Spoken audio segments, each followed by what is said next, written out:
Y con ustedes, el análisis con Pablo Álvarez y Casa.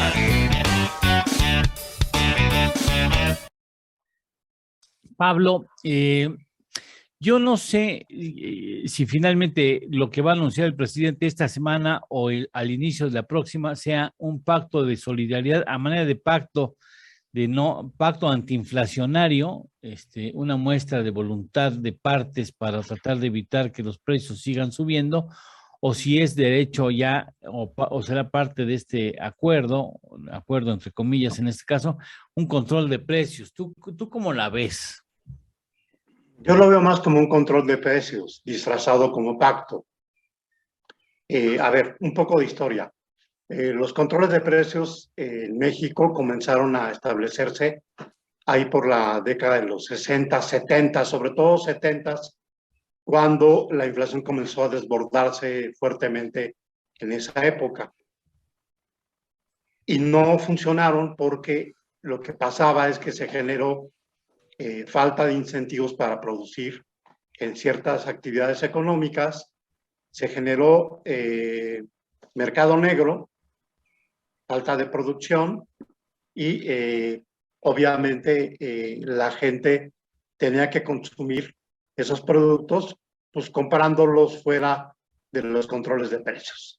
Por eso economistas como Jonathan Heath, el subgobernador, han insistido que eso a la larga no funciona, aunque pueda ser muy espectacular en el corto plazo.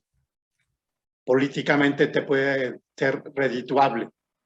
Y ahí es un poco como el incentivo que se ve con preocupación por parte de los economistas. El pacto implica tratar de establecer ciertas condiciones para que los precios no suban muy rápido.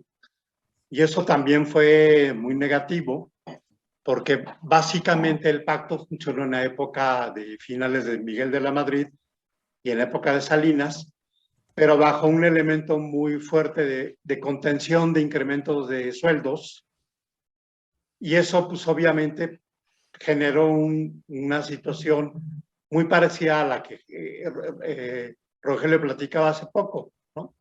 De que le cargaste el peso en esta espiral de precios y salarios a los salarios y generaste incentivos para que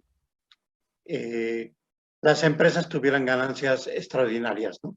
Y deprimiste el mercado interno. Entonces, sí generaste una baja de la inflación, pero castigando fuertemente al factor trabajo.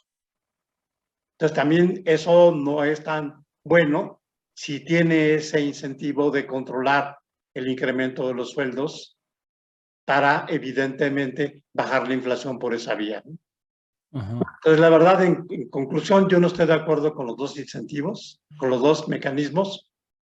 Tendría que hacerse un pacto de nuevo tipo, pero que tampoco implica un control de precios, porque a la larga eso obviamente genera desajustes importantes económicos. A ver, un pacto de nueva generación. Un pacto de nueva Definitivamente. generación. ¿Qué tendría que incorporar y en qué no podría ser similar a los anteriores? Que no se generen controles de precios que impliquen no respetar los costos de las empresas. Porque si tú le dices a un sector, no voy a permitir que suba el precio del huevo, ¿no?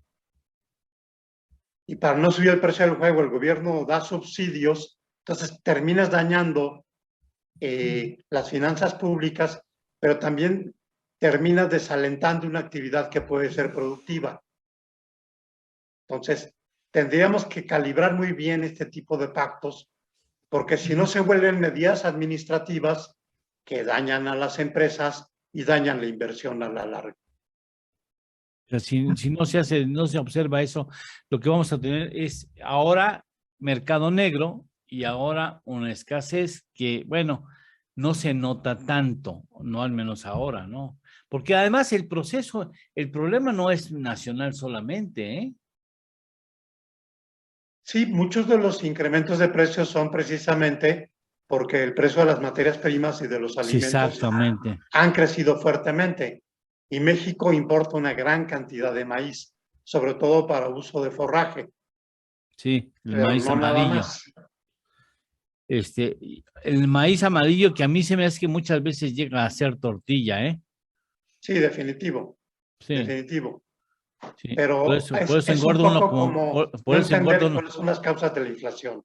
por eso engorda uno como puerco, porque te estás No, pues alimentando con vete al maíz de forraje. girasol, de sol, al trigo, son muchos productos que se importan. Sí, sí, tenemos una importación muy importante de esos elementos y también forman parte, pues finalmente, de la presión inflacionaria, ¿no? Muchos fertilizantes que son materia prima para producir productos agrícolas también se importan. Vienen de Rusia. Tenía ahí el dato, llegamos a presentarlo aquí al público, que muy generosamente nos sigue, que el 30% de los fertilizantes que nosotros necesitamos o aplicamos en el campo mexicano vienen de Rusia. Y Entonces, ahora, no podemos bajar la inflación de golpe ni por decreto. Es un poco como que lo que los políticos tienen que entender.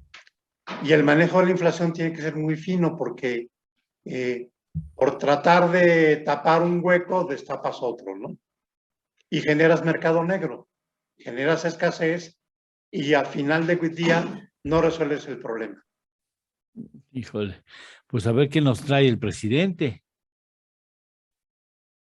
Pues Alguien, ojalá se piense bien porque no sería bueno que nos saliera más caro el caldo que las albóndigas, ¿no? ojalá, tú sientes que la inflación, la gobernadora del Banco Central Mexicano fue muy optimista diciendo que el asunto regularizaría hacia mediados del próximo año. No, yo creo que la inflación va a bajar más lentamente. Sí, Yo creo que es un proceso distinto. sí, De hecho, en Estados Unidos se está debatiendo cómo combatirla, porque sí. si la quieres bajar de golpe, con incrementos muy fuertes de tasas, vas a generar una recesión. Ahora, esa pregunta ya la hemos insistido no solamente contigo. A ver, ¿funciona el incremento de tasas cuando el problema es que la oferta se queda corta, es decir, que los productos en el mercado no son suficientes? Cuando la demanda es desbordada y hay una oferta natural, puedo entender que así funcione, reaccione favorablemente cuando incrementan las tasas, pero si incrementan las tasas cuando el problema no está del lado de la demanda, sino está del lado de la oferta, ¿eso ofrece resultados? Sí, pero son insuficientes y el costo es elevadísimo, porque obviamente deprimes la economía. Ya. Entonces, el tema es que lo que los economistas queremos es que se reduzca la inflación, Sí. pero sin generar desempleo ni recesión económica. Bien. Ahora, en Estados Unidos creen que eso es muy difícil y que la Reserva Federal va a tener que incrementar. En Estados Unidos el problema es más de demanda, ahí coincido contigo, pero también es un problema grave. Entonces, lo que tal vez tenemos que cambiar es de paradigma, de pensar que a lo mejor vamos a tener que sobrevivir un rato con una inflación mayor a la que desearíamos, ¿no? Ahora, nada más para terminar, esa inflación alta en Estados Unidos nos acaba afectando a nosotros. Acabamos pagando parte de esa factura. Sí, sí, pero ellos no tienen controles de precios. Sí. Nosotros incluso podríamos tener una inflación más elevada si no tuviéramos esos precios administrados que tenemos. Sí. Pablo, muchas gracias. Te mando un abrazo muy fuerte. Gracias por estar aquí con nosotros. Claro que sí, Eduardo. Hasta luego.